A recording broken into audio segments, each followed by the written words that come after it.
ये IPPs यानी power generation को तो हमने प्राइवेटाइज़ किया, जो आज तक हम भुगत रहे हैं। अब जो मिनिस्ट्री है, ये जो हुकूमत है, वो डिस्कोस को प्राइवेटाइज़ करने जा रही है।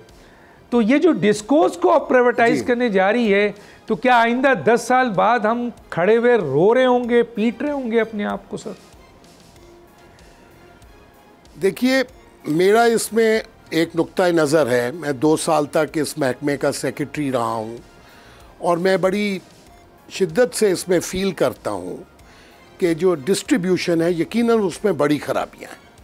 बिजली की चोरी, करप्शन, ये सारी ख़राबियाँ रिफ़ॉर्म की जा सकती हैं। हमने जो हमें टाइम मिला इस महकमे में भरपूर कोशिश की और उसके रिज़ल्ट्स लिए।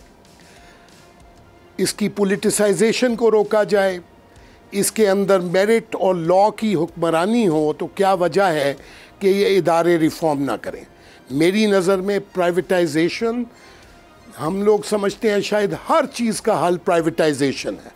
जब कोई चीज़ समझ में नहीं आती तो हमारे बड़े बड़े सोचने वाले बड़े बड़े लीडर्स कहते हैं जी प्राइवेटाइज़ कर दो। मैं समझता हूँ कि ये हर चीज़ एक कमर्शियल एंटिटी नहीं है, ये मुल्की असासे हैं, इन्होंने सर्विस डिलीवरी करनी है।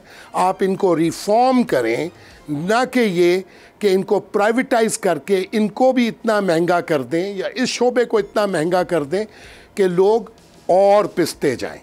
यकीनन इनमें रिफॉर्म की ज़रूरत है और वो हमने करके भी दिखाई थी, वो की भी जा सकती है। सब्सक्राइब करें और बेल दबाएं ताकि कोई खबर रह न जाए।